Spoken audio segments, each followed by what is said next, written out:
Good morning, students. Last lectures we are watching the concept of microeconomics MICRO. In this one we are completed first concept, that is want. Next we are watching the features of wants. Afterwards we are watching the value. Okay, the types of value in use and value in exchange. When we are only using the goods which is naturally available and we are not paying for it, that is called value in use. But when we are using the goods and services and we are giving them monetary value or money, so that is called value in exchange. Okay, also we are watching some kind of goods are both side, just like value in use and value in exchange. But it is water diamond paradox define that water and diamond both are prestigious, both are exchange value, so therefore they are value in exchange goods. But water is not prestigious as compared to diamond, because the diamond is scarcity available, or it is available by limited, so therefore diamond is more prestigious than water. Okay, so this is the water diamond paradox. Okay, afterwards we are watching, that is wealth, the four features of wealth. Any goods and services which complete your wants, which satisfied your wants, that is called wealth. Okay, and whatever the goods and services you have to purchase and sold by using money, that is also called by wealth. There are four features of wealth. The wealth is your satisfied your wants, so therefore it's called utility. Then the wealth is not available by each and everyone. The poor person, the wealth is not available, but the richest person, the wealth is available. So therefore the second features of wealth is scarcity. Okay, there are, if we are watching the Indian richest person, there are only 23% people in India are richest. Other ones are totally less wealth persons. So therefore the wealth second feature is scarcity. The third features of wealth is transferability. It is possible that you have to transfer your property or wealth by person to person or place to place. It is possible that you are given your property to any person if you want, and sometimes you have to transfer your properties by one place to another one, just like they are given vehicles. You have to given anyone, any persons, or you are changing by the place. Jewelries, you have to given any persons whatever you want, and you are given that any place to place. Okay, next one is externality. The next features of wealth, that is externality. Externality means what? So that is the only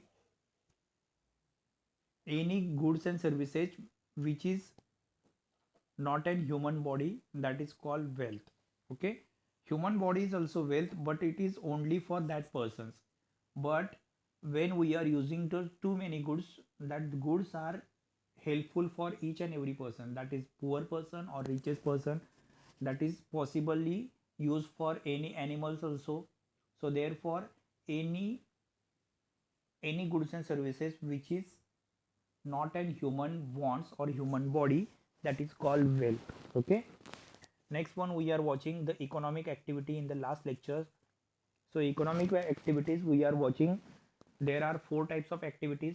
First one is productions, second one is distributions, third one is exchange, and fourth one is consumption. So in productions there are four types of things. Each and every production process is going on. First one is land, second one is labor, third one is capital and fourth one is entrepreneur. So land का मतलब हमने देखा है, land का मतलब होता है land is a natural factors, it is easily available in the natures. Okay, land natural factors है, ये इजीली अवेलेबल है नेचर्स में। अर्थ के सरफेस के ऊपर जितनी चीज़ें हैं, अर्थ के सरफेस यानी ज़मीन के ऊपर जितनी आपको चीज़ें दिखाई देती है वो सारी की सारी लैंड है। ओके, लैंड के अलावा अर्थ में सॉइल है, वाटर है, तो इसको भी हम लोग लैंड में ही इंक्लूड करते हैं।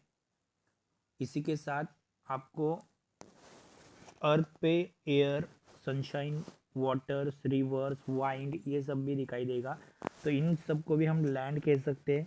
ओके, और लैंड को, अगर लैंड के ऊपर हमें रहना है तो हमें रेंट देना पड़ता है, भाड़ा देना पड़ता है। ओके, सेकंड होता है लेबर। कोई भी इंसान या कोई भी ह्यूमन बॉडी जो फिजिकल और मेंटली काम करती है, एक तो प्लेजर यानी हैप्पीनेस के लिए और अर्निंग समथिंग या कुछ कमाने के लिए, तो उनको कहा जाता है लेबर। हर एक पर्सन्स जो क्या करता है, फिजिकल या मेंटल काम करता है। कुछ लोग फिजिकली काम करते हैं, जैसे बिल्डिंग के नीचे काम करने वाले लेबर्स फिजिकली काम करते हैं। और मेंटल वर्क कुछ लोग क्या करते हैं, जैसे सॉफ्टवेयर इंजीनियर है, डॉक्टर्स है, ये फिजिकल काम या मेंटल काम करते हैं। तो ये दोनों भी क्या करते हैं, काम करने के कारण इन दोनों को भी एक तो प्लेजर मिलता है, हैप्पीनेस मिलता है, और दूसरा ये दोनों को पैसा भी मिलता है। They are earning something, so therefore that person is called labour. तो लेबर को हम लोग जो देते हैं उसको कहा जाता है वेजेस, पगार या पेमेंट। ओके, कोई भी लेबर्स हो उसको हम लोग क्या देते हैं, वेजेस। लैंड को हम लोग देते हैं रेंट, भाड़ा। लेबर को हम लोग देते हैं वेजेस, पेमेंट। नेक्स्ट है कैपिटल। कैपिटल यानी आप कोई भी बिजनेस कर रहे हो, आप कोई भी फर्म चला रहे हो, आप कोई इंडस्ट्री चला रहे हो, प्रोडक्शन ले रहे हो, तो प्रोडक्शन की प्रोसेस के लिए आपको कुछ पैसे इन्वेस्टमेंट करने पड़ते हैं। ओके, उस पैसों को कहा जाता है कैपिटल। तो आप पैसा कैसे इन्वेस्ट करते हो, मशीन में करते हो, मशीनरी लेते हो, टेक्नोलॉजी परचेस करते हो, मशीनरी परचेस करते हो, फैक्ट्री की बिल्डिंग बनाते हो, तो इसमें आप पैसा इन्वेस्टमेंट करते हो, तो इसको कहा जाता है कैपिटल। ओके, नेक्स्ट है इंटरप्रेनर। लैंड को मिल गया रेंट, लेबर को मिल गए वेजेस, कैपिटल को आप देते हो इंटरेस्ट। कभी भी आप कैपिटल के लिए पैसे किसी से लेते हो तो वो पर्सन आपको इंटरेस्ट पे लेता है, राइट। तो कैपिटल के लिए आपको देना पड़ता है इंटरेस्ट। नेक्स्ट है इंटरप्रेनर। इंटरप्रेनर क्या होता है, कंपनी का मालिक होता है। ये लैंड, लेबर और कैपिटल, इन तीनों को ऑर्गेनाइज करता है। ओके, और इनसे वो प्रोडक्शन करा के लेता है। ओके, लेबर से स्पेशली वर्क या काम कराने का काम इंटरप्रेनर करता है, तो इसलिए उसको ओनर ऑफ द फैक्ट्री कहा जाता है, कंपनी का मालिक कहा जाता है, और उसको लास्ट में मिलता है प्रॉफिट। ओके, तो ये है प्रोडक्शन के 4 फैक्टर्स। उसके बाद प्रोडक्शन में दूसरी एक्टिविटी चलती है, दैट इज डिस्ट्रीब्यूशन। अभी डिस्ट्रीब्यूशन का क्या मतलब है कि आपने जितनी गुड्स एंड सर्विसेज बनाई या जितना फैक्टर्स ऑफ प्रोडक्शंस बनाया, उन फैक्टर्स ऑफ प्रोडक्शंस के लिए 4 चीज़ों का इस्तेमाल किया, लैंड, लेबर, कैपिटल, इंटरप्रेनर। इन चारों को कुछ पगार देनी पड़ती है। लैंड को देना पड़ता है आपको रेंट, लेबर को आपको देना पड़ता है वेजेस, पगार, कैपिटल को आपको देना पड़ता है इंटरेस्ट, एंड इंटरप्रेनर को मिलता है प्रॉफिट। तो ऐसे आपने सबको उनकी पेमेंट या रिवॉर्ड्स क्या किए, डिस्ट्रीब्यूट किए। इसी को कहा जाता है डिस्ट्रीब्यूशन। नेक्स्ट है एक्सचेंज। जितने सारी फैक्ट्री में जितने सारे इकोनॉमिक यूनिट बनते हैं यानी गुड्स एंड सर्विसेज बनती है, वो सेल्स या परचेस करना यानी एक्सचेंज होता है। उसके लिए आप पैसों का इस्तेमाल करते हो, मॉनेटरी ट्रांजेक्शन करते हो, तो उसको कहा जाता है एक्सचेंज। जितनी गुड्स एंड सर्विसेज आपने देखी, वो आपने सेल्स की या परचेस की, तो उसको कहा जाता है एक्सचेंज। ओके, उनको मॉनेटरी ट्रांजेक्शन है। लास्ट है कंजम्पशन।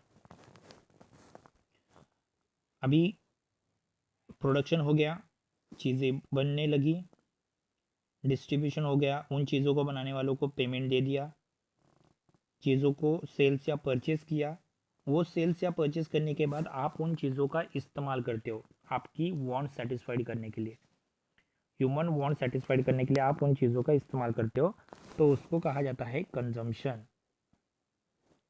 उसको कहा जाता है कंजम्पशन। लास्ट प्रोसीजर आती है कंजम्पशन।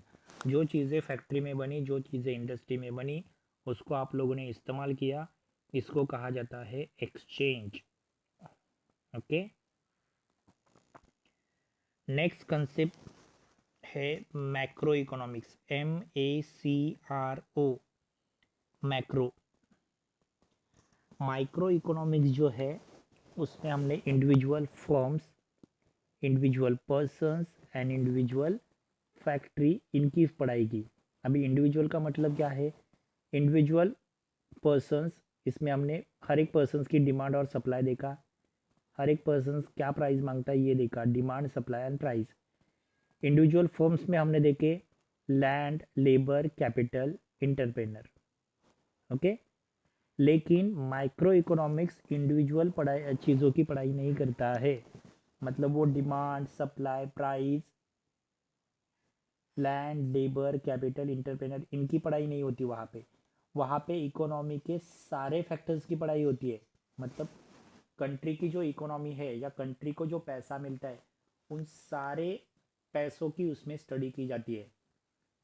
ओके, मतलब कंट्री के लोगों को मिलने वाली टोटल इनकम, कंट्री के लोगों ने की हुई टोटल बचत यानी टोटल सेविंग, कंट्री के लोगों ने की हुई टोटल इन्वेस्टमेंट यानी टोटल इन्वेस्टमेंट, उसके बाद कंट्री के लोगों ने लिया हुआ इंटरेस्ट यानी टोटल इंटरेस्ट, उसके बाद है कंट्री के लोगों ने लिया हुआ total production, total consumption, total distribution. Okay, तो ये जो सब पूरे कंट्री की जो टोटल काउंट की जाती है और उससे जो कंट्री की डेवलपमेंट या ग्रोथ पता चलती है, तो इसकी स्टडी होती है मैक्रो इकोनॉमिक्स में। तो ये सारे फैक्टर्स की टोटल पढ़ाई करना यानी मैक्रो इकोनॉमिक्स होता है, MACRO। जैसे वहाँ पे दिया है टोटल एम्प्लॉयमेंट, कंट्री के कितने लोगों के पास जॉब है, total employment. National income, country के कितना पैसा मिला टोटल। नेशनल आउटपुट, कंट्री में कितना प्रोडक्शन हुआ, कितनी चीज़ें बनी। टोटल इन्वेस्टमेंट, कंट्री में कितने लोगों ने कितनी इन्वेस्टमेंट की। टोटल सेविंग, कितने लोगों ने कितनी बचत की। टोटल कंजम्पशन, कितने लोगों ने कितनी चीज़ों का इस्तेमाल किया, गुड्स एंड सर्विसेज का। एग्रीगेट सप्लाई, कितना सप्लाई हुआ पूरे कंट्री में। एग्रीगेट डिमांड, कितने लोगों ने कितनी डिमांड की कंट्री के टोटल लोगों ने। और कंट्री के लोगों सबके लिए लागू होने वाली प्राइस चीज़ों की। तो इनकी स्टडी होती है माइक्रो इकोनॉमिक्स में, मतलब टोटल पूरे कंट्री की टोटल। माइक्रो इकोनॉमिक्स सिर्फ इंडिविजुअल हर एक पर्सन की स्टडी करता है, लेकिन मैक्रो इकोनॉमिक्स टोटल कंट्री की पढ़ाई करती है, इसलिए उसको कहा जाता है एग्रीगेट। क्लियर? एग्रीगेट। सो कंसेप्ट इतनी इंपॉर्टेंट नहीं है। हुँ? अभी इसमें भी कुछ चीज़ें हैं, इंपॉर्टेंट कंसेप्ट है, जैसे हमने वहाँ पे सीखा वांट सीखी हमने, उसके बाद वैल्यू सीखी, वेल्थ सीखी, उसके बाद हमने प्रोडक्शन सीखा, डिस्ट्रीब्यूशन, एक्सचेंज, कंजम्पशन, ये सब सीखा माइक्रो इकोनॉमिक्स में। तो मैक्रो इकोनॉमिक्स में भी कुछ कंसेप्ट है।